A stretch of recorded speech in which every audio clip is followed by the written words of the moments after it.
Recording. আচ্ছা, আমাদের ক্লাসটা হচ্ছে আজকে টুইটার অ্যাডস এর ক্লাস। আপনি কি টুইটার সম্পর্কে কোনো ধারণা আছে আপনার? না, কোনদিনও ইউজ করি নাই ভাই টুইটার। আচ্ছা, টুইটার কি এটা কি জানেন? ওই তো মনে করেন যে একটা মনে করেন ইউটিউব অনলাইন সাইট না, ইউটিউবের মতো।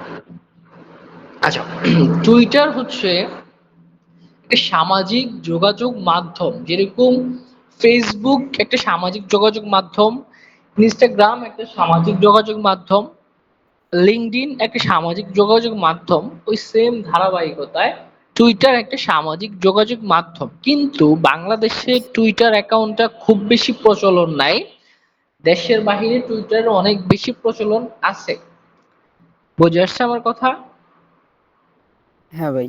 আচ্ছা, তারপরে বিষয় হচ্ছে আমি চাইলে এমন একটা ক্লাস দিতে পারতাম যে ক্লাসের নাম থাকতো হচ্ছে কিভাবে একটা টুইটার অ্যাকাউন্ট ক্রিয়েট করা যায়, how to create a Twitter account, এই নামে একটা ক্লাস দিতে পারতাম, কিন্তু আমি দেই নাই। কারণ হচ্ছে আমার ফেসবুক অ্যাকাউন্ট খুলছি, আমাদের কোনো টাকা লাগে না, বা আমরা কোনো টাকা দিয়ে ক্লাস করে ওই ফেসবুক অ্যাকাউন্ট আমরা ক্রিয়েট করি নাই। ঠিক এই টুইটার অ্যাকাউন্টটা ফেসবুক অ্যাকাউন্টের মতোই আপনি ক্রিয়েট করবেন, আইডি পাসওয়ার্ড দিয়ে ক্রিয়েট করবে। তো এর জন্য আমার কাছে মনে হয় না যে এক্সট্রা কোনো ক্লাস করা লাগবে। আপনি এই যুগে 2025 সালে এসে যদি টুইটার অ্যাকাউন্ট কিভাবে খোলে এই নিয়ে একটা ক্লাস করা, মানে ক্লাস করে, তাহলে আমার কাছে মনে হয় যে এটা জাস্ট সময় ওয়েস্ট আর টাকা ওয়েস্ট, এছাড়া আর কিচ্ছু না।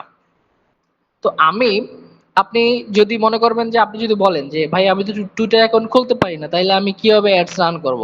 আপনি ফেসবুক অ্যাকাউন্ট যেভাবে খুলছেন টুইটার অ্যাকাউন্ট সেম ভাবে খুলবেন। যদি টুইটার অ্যাকাউন্ট খুলতে কোনো সমস্যা হয়, আপনি ইউটিউবে একটা সার্চ দিবেন যে কিভাবে টুইটার অ্যাকাউন্ট খোলা যায়, 2 থেকে 5 মিনিটের ভিডিও দেখবেন, ওখানে দেখা যাবে 5 মিনিটের ভিডিওতে দেখে দেবে যে আপনি কিভাবে একটা টুইটার অ্যাকাউন্ট ক্রিয়েট করবেন। তো এর জন্য টাকা খরচ করে আপনি কোনো ক্লাস করা লাগবে না। আমার কথা কি ক্লিয়ার? হ্যাঁ ভাই, বুঝতে পারছি। আচ্ছা, তো আমরা এখন টুইটার অ্যাকাউন্ট ক্রিয়েট আমরা করছি। ক্রিয়েট করার পরে সেম এইরকম একটা ইন্টারফেস আমার আসছে। মানে আপনি যখন টুইটার অ্যাকাউন্ট ক্রিয়েট করবেন তখন সেম এরকম একটা ইন্টারফেস আপনার আসবে। তো আমি এই যে হোমে আসার পরে, এই যে এটা তো হোম, এটা সবাই জানে এটা কি, তারপর এক্সপ্লোর, এটা মানে সার্চ।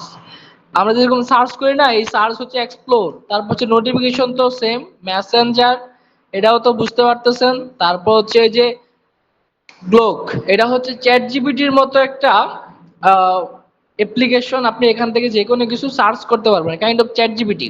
তারপরে যে কমিউনিটি হচ্ছে, আমরা যেরকম গ্রুপ, ফেসবুকে গ্রুপ দেখছি না, ওই গ্রুপ হচ্ছে এখানে কমিউনিটি। প্রোফাইল বলতে তো আমরা বুঝি যে প্রোফাইল কি, প্রোফাইল আমাদের যে মেইন প্রোফাইল এখানে নিয়ে যাবে। তারপরে যে মোর অপশনে ক্লিক করলে আমরা এখানে দেখবো যে list, premium, bookmark, monetize, verify, ads, job, creative space, setting and privacy, যেটা আমাদের ফেসবুকেও কিন্তু এরকম কিছু আছে, হয়তো বা হালকা কিছু এদিক ওদিক। আমার কথা কি বোঝা যাচ্ছে? হ্যাঁ ভাই। হালকা কিছু ওদিক ওদিক, কিন্তু এটা সেমই আছে। তো আমরা এই নরমালি থ্রি ডট মেনুতে ক্লিক করে আমরা এই যে অ্যাডস লেখা দেখা যাইতেছে, অ্যাড অ্যাডস, হ্যাঁ দেখা এই যাচ্ছে। যে এই যে অ্যাডস লেখা দেখা যাইতেছে, অ্যাডস, হ্যাঁ হ্যাঁ। এই অ্যাডসে চলে যাব আমরা। নরমালি এই অ্যাডসে চলে যাব। অ্যাডসে চলে যাওয়ার পরে আমাদের এই একটা ইন্টারফেসে নিয়ে আসবে। এখান থেকে আমরা মেইনলি অ্যাডটা রান করব। তো আমরা যখন আমরা ফেসবুকে অ্যাড রান করছিলাম তখন আমরা দেখছিলাম যে আমরা business.facebook.com এই জায়গায় গিয়ে, এই অ্যাড্রেসে গিয়ে আমরা একটা অ্যাড ম্যানেজার অ্যাকাউন্ট ক্রিয়েট করছি, ওই অ্যাড ম্যানেজার থেকে আমরা অ্যাড রান করছি, তাই না? হ্যাঁ ঠিক গুগলের বেলায় আমরা সেম business.google.com এ গিয়ে একটা অ্যাকাউন্ট ক্রিয়েট করছি, তারপর ওই অ্যাড অ্যাকাউন্ট থেকে আমরা গুগল বা ফেসবুক ইউটিউবে অ্যাড রান করছি, তাই না? জি। তো এখন আপনার টুইটারে এক্সট্রা কোনো অ্যাড ম্যানেজারে যাওয়া লাগবে না, কোনো কিছু করা লাগবে না। আপনি টুইটারে এই মোড়ে ক্লিক করে আপনি এই যে অ্যাডসে চলে আসবেন, তাইলে হচ্ছে আপনার যে অ্যাড দেওয়ার যে ওভারভিউটা ওই জায়গায় চলে আসবেন। এই যে এখানে দেখেন এই যে অ্যাড্রেসে লেখা আছে ads.x.com, তারপর হচ্ছে স্ল্যাশ ক্যাম্পেইন ফ্রম, তারপর এই যে লাভ লাভ লাভ লাভ। তারপরে মেইন অ্যাড্রেসটা হচ্ছে এই যে এইটা। আমি যদি এটা কপি করে এখানে পেস্ট করি তাও আর এন্টার দেই, তাহলে আমাদেরকে এই জায়গায় নিয়ে আসবে। এটা কি ads.x.com। এই এক্সটা হচ্ছে টুইটারের নতুন নাম। ইলন মাস্ক টুইটার কেনার পরে উনি নাম দিয়েছে হচ্ছে এক্স, রাইট? তো এটা হচ্ছে টুইটারের নতুন নাম। তো আপনি চাইলে এখান থেকেও আসতে পারবেন, আবার এই যে ads.x.com এখানে লিখলে এখানেও আসতে পারবেন। তো আমরা যেহেতু এখানে আসছে অলরেডি, সো এই যে campaign details, auto targeting, return on investment, ad one. Return of investment সম্পর্কে আপনার কোনো ধারণা আছে? না ভাই। আচ্ছা, রিটার্ন অফ ইনভেস্টমেন্ট এটা সংক্ষেপে বলা হয় ROI। মানে আপনি একটা এড এর জন্য যেই টাকা খরচ করতেছেন তার বিনিময়ে আপনি কি পাচ্ছেন। আপনার যে গোলস, আপনার গোলস হচ্ছে সেলস আনা, হ্যাঁ সেলস আনা। তো আপনি অ্যাড এর পিছনে এত টাকা খরচ করতেছেন, এর বিনিময়ে আপনি কি পাচ্ছেন ওইটা হিসাব করাই হচ্ছে, ওটারে বলে হচ্ছে রিটার্ন অফ ইনভেস্টমেন্ট। বিষয়টা নোট ডাউন করে রাখবেন এগুলা। আচ্ছা, তো আমরা ফেসবুক বা গুগলে প্রথমেই ক্যাম্পেইন অবজেক্ট দেখতে পাইছি, তো এখানেও আমরা ক্যাম্পেইন অবজেক্ট চলে আসছে। এখানে আমরা ইডিটে ক্লিক করে এই যে ক্যাম্পেইন অবজেক্ট গুলো দেখতে পারবো যে কোন অবজেক্টে আমরা মেইনলি অ্যাডসটা রান করব। তো আমরা যেরকম ফেসবুকে যেরকম ভাবে দেখছিলাম যে রিচ, ভিডিও ভিউজ, তারপর হচ্ছে অ্যাপ রি এঙ্গেজমেন্ট, তারপর apps install, sales, keyword, website traffic, engagement, same. আমারই কিচ্ছু ডিফারেন্স নাই। ওই যে আমরা ফেসবুক গুগলে যা দেখছি মোটামুটি সেম সেম, হ্যাঁ। এরকম কোনো ই নাই, কি বলে ডিফারেন্স নাই। তো আমরা এই যে রিচে ক্লিক করব, রিচ অ্যাডটা আজকে দিব, আমরা নেক্সটে দিব। নেক্সটে দেওয়ার পরে বলছে যে change objective, are you sure, you want to change your objective. তো আমি বলছি যে ইয়েস, চেঞ্জ মাই অবজেক্টিভ। ওই যে আগে আমি যদি একটু দেখাই, থ্রি ডট মেনুতে ক্লিক করার পরে এই যে এখানে অলরেডি একটা সেলস অবজেক্টিভ ক্রিয়েট করা আছে, এখানে একটা সেলস অবজেক্টিভ চলে আসছে, তাই না? তো এইটা হ্যাঁ। আমরা চেঞ্জ করে এই জায়গায় দিব রিচ।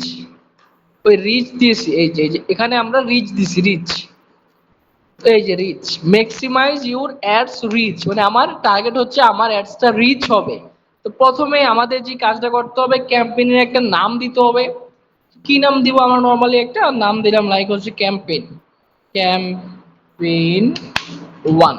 এটা হচ্ছে ফেসবুকে যেই নাম দিয়েছেন, গুগলে যেই নাম দিয়েছেন ওরকম নাম দিতে হবে। তারপর হচ্ছে ফান্ডিং সোর্স, মানে এখানে আপনার কার্ড অ্যাড করতে বলতেছে, যে add credit card, card add করতে বলতেছে। তো কার্ড অ্যাড করার দরকার নাই। তারপর যে এবি টেস্ট, আপনি এটা দেখতে পাইতেছেন কিনা শিওর জানি না। এই যে যে এবি টেস্ট, আমরা ফেসবুকে এবি টেস্ট দেখছিলাম কিনা? হ্যাঁ, দুই ধরনের। জি জি দুই ধরনের আর কি, দুইটা ভিডিও দেয়া লাগবে। জি জি জি, ওইটাই হচ্ছে এখানে আপনি অন করে দিলে ফেসবুকের মতো সেম এবি টেস্ট করতে পারবেন। তো আমি ওইটা দেখাচ্ছি না, যেহেতু আপনি ওটা সম্পর্কে ধারণা আছে, ওইটা দেখাচ্ছি না। তারপর ক্যাম্পেইন বাজেট অপটিমাইজেশন, আমরা এখানে ক্লিক করার পরে এই যে daily campaign budget, total campaign budget, আমাদের মনে আছে আমরা দেখছিলাম যে daily budget and life time budget, মনে হ্যাঁ, আছে না আমাদের? দেখছিলাম। হ্যাঁ, মনে আছে। ওই সেম বিষয়টা এখানে আসছে।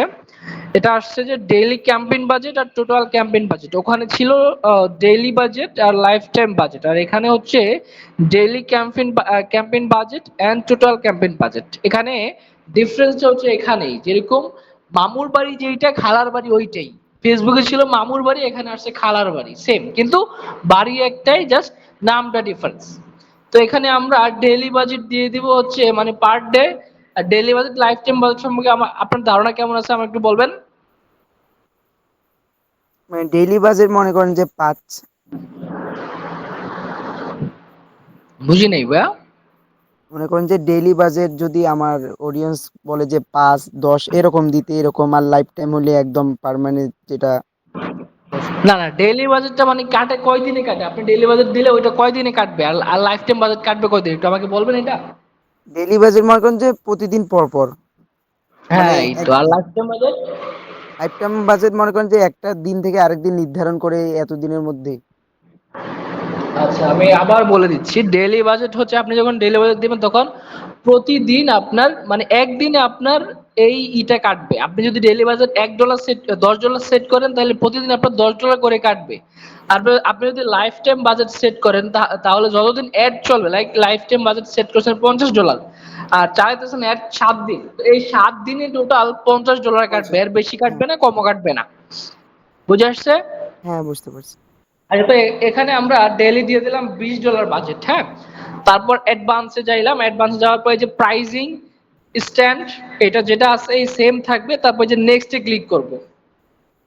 তারপর এখানে আরেকটা নাম দিতে বলছে, এই যে অ্যাড গ্রুপ নেম, এই সামথিং একটা অ্যাডস দিয়ে দিলাম। তারপর বাজেট শিডিউল, স্টার্ট ডেট আপনি কবে থেকে স্টার্ট করতে চাচ্ছেন, লাইক আজকে 6 তারিখ না, আমি যাচ্ছি হ্যাঁ 7 তারিখ থেকে শুরু করতে। 7 তারিখ 12টা AM। 7 তারিখ আমরা চাইতেছি যে 7 তারিখ 9টা, 7 তারিখ 9টা AM, মানে সকাল 9টা থেকে একটা স্টার্ট হবে। আর ইন ডেট আমরা এখানে দিলাম না। ইন ডেট আপনি ওই যে এটা ফেসবুকের স্ট্র্যাটেজিটা আপনি ফলো করবেন, আমি ফেসবুকে যেরকম বলে দিছি যে যদি মানে মনে রাখতে পারেন তাহলে ইন ডেট দিবেন, আর না মনে রাখতে পারলে ইন ডেট, সরি, মনে রাখতে পারলে ইন ডেট দিবেন না, আর না মনে রাখতে পারলে ইন ডেট দিবেন, হ্যাঁ। তারপরে যে ডেলিভারি, তারপর হচ্ছে আমাদের গোলসটা কি, গোলস হচ্ছে রিচ, একটু ওয়েট, আচ্ছা আমাদের গোলসটা হচ্ছে রিচ, তাই না? তো হ্যাঁ আমাদের এই রিচই থাকবে। তারপর বিড স্ট্র্যাটেজি, এটা আমি ওই যে বলছিলাম যে আপনি চাইলে স্পেসিফিকলি বলে দিতে পারবেন যে প্রতিটা রিচ, যেহেতু আমাদের গোলস হচ্ছে রিচ, হ্যাঁ, তো প্রতিটা রিচে কত টাকা করে টুইটার আমাদের থেকে কাটবে এটা চাইলে আপনি বলে দিতে পারবেন। আর যদি এখানে আপনি মানে আপনার গোলস দিতেন হচ্ছে সেলস, তাহলে প্রতিটা সেলসে কত টাকা করে কাটবে এটা চাইলে আপনি স্পেসিফিকলি বলে দিতে পারবেন। তো এটা সবসময় মানে রিকমেন্ডেশনে থাকবেন, এটা আপনি নিজে থেকে বলে দিবেন না। বুঝে আসছে আমার কথা? জি। আচ্ছা, তারপরে যে পে বাই ইমপ্রেশন, এটা যা আছে তা থাকবে। তারপরে এই যে মেজারমেন্ট যা আছে তা থাকবে। তারপরে যে প্লেসমেন্ট, কোন কোন জায়গায় অ্যাডটা রান হবে, তো যা আছে প্লেসমেন্ট তা থাকবে। তারপর যে ডেমোগ্রাফিক্স, জেন্ডার, আপনার ওই যে এটা ফেসবুক স্ট্র্যাটেজি ফলো করবেন, ফেসবুক গুগলের, ওই যে ছেলেদের প্রোডাক্ট হলে ছেলেদেরকে দিবেন, আর মেয়েদের প্রোডাক্ট হলে মেয়েদের। মেয়েদেরকে হচ্ছে আপনি সিলেক্ট করে দিবেন, হ্যাঁ। আর যদি সবার প্রোডাক্ট হয় তাহলে এটা সবাইকে দিয়ে দিবেন। আর আরেকটা বিষয়, লাইক একটা ছেলেদের প্রোডাক্ট কিন্তু ওই ছেলের এটা মনে করেন যে 1 থেকে 10 বছর পর্যন্ত ছেলেদের প্রোডাক্ট, তাহলে 1 থেকে 10 বছর ছেলেদের কাছে তো কোনো ফোন নাই, তাহলে আপনি কাদেরকে টার্গেট করবেন বলতে পারবেন? ওই তো মনে করেন যে 18 বা 16। না না, আমি বলি লাইক একটা ছেলে, হ্যাঁ, ওই হুম। ছেলের বয়স হচ্ছে 10 বছর, আর আপনার প্রোডাক্টের যেই কাস্টমার তাদেরও 10 বছর, মানে আপনার যে প্রোডাক্ট সেটা হচ্ছে 10 বছরের ছেলেদের। তো এখন ওই 10 বছরের ছেলের কাছে তো ফোন নাই, আপনি কার কাছে মানে কারে টার্গেট করলে ওটা সেল করতে পারবেন? গার্ডিয়ান রে টার্গেট করে সেল করা লাগবে। এই, ঠিক আছে, আপনি তখন প্যারেন্টসদেরকে টার্গেট করবেন। এরকম যদি হয় যে মনে করেন যে যে এটা ছেলে বা মেয়েদের প্রোডাক্ট কিন্তু তাদের কাছে ফোন নাই বা ফোনের বয়স হয় না, তাহলে তাদেরকে গার্ডিয়ানদেরকে টার্গেট করবেন যাতে গার্ডিয়ানরা তাদেরকে কিনে দেয়। আচ্ছা, তো এজ, এজ আপনি চাইলে যেই এজটা দিতে পারবেন, আমি যদি দেই লাইক এজ হচ্ছে 18 থেকে 34 বা 18 থেকে 49, হ্যাঁ। তারপর ল্যাঙ্গুয়েজ যা আছে তা থাকবে। তারপরে যে লোকেশনস বাংলাদেশ দেওয়া আছে, আপনি যে স্পেসিফিক লোকেশনে টার্গেট স্পেসিফিক লোকেশন টার্গেট করতে চান তাহলে স্পেসিফিক লোকেশনটা এখানে দিবেন। তারপর ডিভাইস, ডিভাইস দিতে বলছে যে মানে কোন কোন ডিভাইসে আপনার অ্যাডটা শো করবে। এখানে আমি বলবো এখানে হচ্ছে আপনি আইওএস দিবেন, অ্যান্ড্রয়েড দিবেন, ডেস্কটপ দিবেন, আদার্স ফোন মোবাইল এটা আপনি দিবেন না। তারপরে সামনে আগাবেন, তারপর হচ্ছে দিবেন হচ্ছে আপনি অডিয়েন্স টার্গেটিং। তো এখানে অডিয়েন্স টার্গেটিং আইসা ওই যে আমরা ইতে দেখছিলাম না যে ডেমোগ্রাফিক্স, ইন্টারেস্ট, বিহেভিয়ার, ঠিক এখানেও প্রথমে আসছে কিওয়ার্ড, তারপর আসছে ইন্টারেস্ট। আমি আবার দেখি যে টার্গেটিং এ আইসা দেখবেন যে প্রথমে আসছে কিওয়ার্ড, তারপর আসছে ইন্টারেস্ট। তো আমরা যেরকম ধরেন আমাদের প্রোডাক্টটা হচ্ছে আমাদের প্রোডাক্টটা হচ্ছে টি শার্ট, TSHIRT। আচ্ছা, টি শার্ট, এই যে টি শার্ট কিওয়ার্ড চলে আসছে, আমরা টি শার্ট টিক মার্ক করে দিব। তো এখন এরকম আপনার যত কিওয়ার্ড থাকে আপনি ওগুলো এই জায়গায় লিখে দিবেন, হ্যাঁ। তো আমি জাস্ট একটা দিয়ে আপনাকে দেখাচ্ছি। এই একটা দিয়ে আমি আপনাকে দেখাইলাম। তারপর ইন্টারেস্ট, সে কিসে ইন্টারেস্টেড, লাইক টি শার্ট কিসের মধ্যে পড়ে, এটা হচ্ছে ফ্যাশনের মধ্যে পড়ে। তাহলে আমরা দিব যে দেখি ফ্যাশন আছে কিনা, FASHAFASS, আচ্ছা স্টাইল ফ্যাশন, এই যে স্টাইল এন্ড ফ্যাশন, এই যে ফ্যাশন দিলাম। যেহেতু টি শার্ট ফ্যাশনের মধ্যে পড়ে সেহেতু আমরা এটা ফ্যাশন দিলাম। হ্যাঁ, তো তারপরে যা আছে আপনি তা থাকবে। তারপরে এই যে additional option, retarget people who saw on or engage with your past post।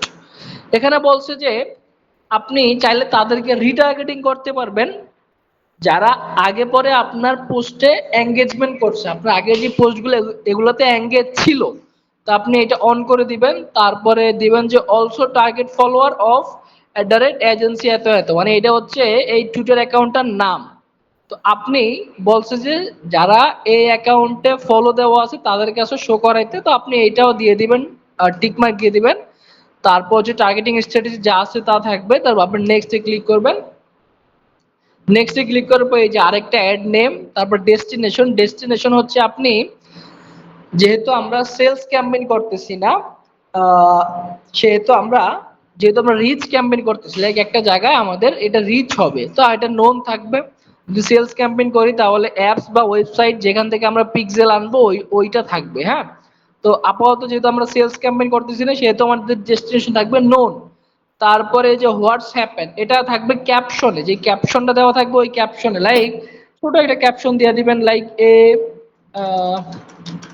buy our product, BUYOUR our PRODUCT product, যে বাই আওয়ার প্রোডাক্ট এটা থাকবে ক্যাপশনে, এই যে এখানে দেখা যাইতেছে ক্যাপশনে এটা থাকবে।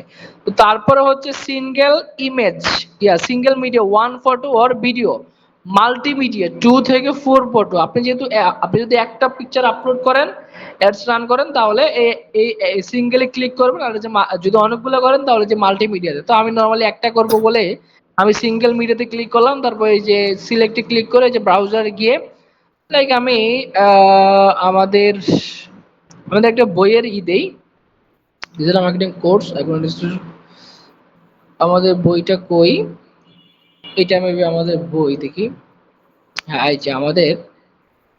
যে আমাদের একটা বই বাহির হচ্ছে বুক, যেটা হচ্ছে 100 success strategy of digital marketing, digital marketing এর 100 সাকসেস হওয়ার উপায়। হ্যাঁ, এই বইটা বের হচ্ছে, এটা পিডিএফ আকারে থাকবে, আমাদের সবারই এটা নিয়ে নেবেন। এটা পিডিএফ মনে হয় যে যখন বাইর হবে তখন আই থিঙ্ক পিডিএফ এর দাম 70-80 থেকে 90 টাকার মধ্যে পড়বে, ওটা নিয়ে নেবেন। এটা আসলে আপনি একজন মানুষ যখন এই বইটা পড়বে, যে 100 marketing strategy of digital marketing, 100 success strategy of digital marketing, এটা পরে মানুষ বুঝতে পারবে যে মার্কেটিং, ডিজিটাল মার্কেটিং শিখে আসলে কি করা যায়, বা এটা কিভাবে শিখে, বা এটার মধ্যে কি আছে। একজন মানুষ কোর্স করার আগে বা যে কোর্স করতেছে সেও চাইলে এটা থেকে সম্পূর্ণ ধারণা নিতে পারবে ডিজিটাল মার্কেটিং। আচ্ছা, তো আমরা কনফার্মে ক্লিক করব। কনফার্মে ক্লিক করার পরে এই যে দেখা যেতেছে আমরা এই যে এখানে আমাদের প্রোডাক্টটা চলে আসছে। তো তারপরে আমরা সামনে আগাবো, উপরে আগাবো, আগানোর পরে আমরা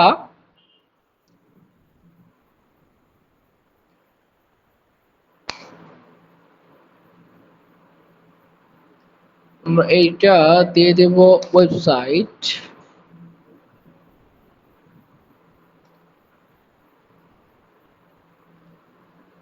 তারপর দেখেন এই যে আমাদের ওয়েট, একটু wait, we have not find out requirements, website, single image, media, promote only mental using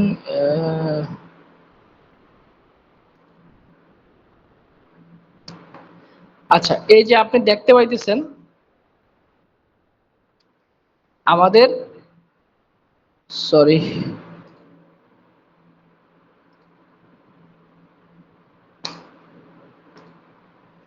এই যে আমাদের এই যে এখানে দেখা যাইতেছে, তারপর একটা হেডলাইন দিব, লাইক হেডলাইনটা দিব হচ্ছে কেমন হেডলাইন দেওয়া যায়, যেরকম buy one get one, BUY buy one GET get one, buy one get one. তারপর ওয়েবসাইট দিব কোন একটা ওয়েবসাইটের নাম আমরা নরমালি দিয়ে দিলাম, সরি, কোন একটা ওয়েবসাইটে আমরা লাইক একটা কপি করে জাস্ট এখানে পেস্ট করে দিলাম। পেস্ট করে দেওয়ার পরে তারপর দেখেন এই যে বাই ওয়ান গেট ওয়ান লেখা চলে আসছে, সরি, বাই ওয়ান, এই যে গেট ওয়ান লেখা চলে আসছে। এখন এখানে ক্লিক করলে আমাদের যে ওয়েবসাইট ডেস্টিনেশনে আমরা লিংকটা দিছি এখানে চলে আসবে। হ্যাঁ, এখানে চলে আসার পর তারপর আমরা নেক্সটে ক্লিক করব। নেক্সটে ক্লিক করব, একটা রিভিউতে থাকবে। রিভিউতে থাকার পরে আমরা দেখব যে কোনটাতে কোনো সমস্যা আছে কিনা। যদি সমস্যা থাকে এখানে এডিট করে নিব। এডিট করার পরে তারপরে যে লঞ্চ ক্যাম্পেইনে দিয়ে দেব। এটাতে হচ্ছে আমার কার্ড অ্যাড করা আছে, এই কারণে মনে করেন যে আমি লঞ্চ ক্যাম্পেইনে দিচ্ছি না। এটা হচ্ছে জাস্ট লঞ্চ ক্যাম্পেইনে দিয়ে দিলে একটা রিভিউতে চলে যাবে, তারপর রিভিউতে থাকার পরে 24 ঘন্টার মধ্যে অ্যাক্টিভ হয়ে যাবে। এবার কি বুঝাইতে পারছি আমি? জি ভাই। ভাই এই যে কার্ডের ব্যাপারটা, এটা কি আমারও একটা পার্সোনাল কার্ড থাকা লাগবে? হ্যাঁ, আপনার একটা কার্ড থাকা লাগবে না? আপনি একটা কার্ড নিয়ে নেবেন, যে রেড রোড পে নামে একটা কার্ড নিয়ে নেবেন আপনি। আপনি এটা তো বলছিলেন একবার, পরে ফেসবুকে আবার বলি দেখাই বলি দিতে চাইছিলেন। বুঝি নাই। প্রথমে তো এই রেট অফ পেমেন্ট কার্ড বিষয়ে আমারে বলছিলেন, পরবর্তী বলছেন যে কোর্স শেষ করার পর বলবেন আর কি। আচ্ছা, রেডোট পে কার্ড হচ্ছে আপনি প্লে স্টোরে ঢুকে রেডোট পে একটা কার্ড, কি বলে, একটা অ্যাপস আছে, ওইটা নামাইবেন। নামানোর পরে আপনি আমার কল দেন, আমি ফুললি আপনাদের দেখাই দেবো। হ্যাঁ, তাহলে ভাই কোর্স শেষে করি এটা আর কি। আচ্ছা ঠিক আছে, তাহলে আপনি অফিসে আসার পরে তারপর করেন, সমস্যা নেই। আচ্ছা, এইটাতে আপনার আর কোনো সমস্যা আছে? না, এখানে তো ওই আগের মতোই আর কি দেখতেছি আর কি, খালি দুই একটা। মার্কেটিং এর সবগুলো আগের মতোই, হালকা কিছু মানে যোগ বিয়োগ থাকে, আপনি এগুলো একটু মন দিয়ে শিখলে আর প্রবলেম হবে না। বুঝে আসছে কথা? আচ্ছা, তাইলে আমি হচ্ছে রেকর্ডটা অফ করে দিচ্ছি।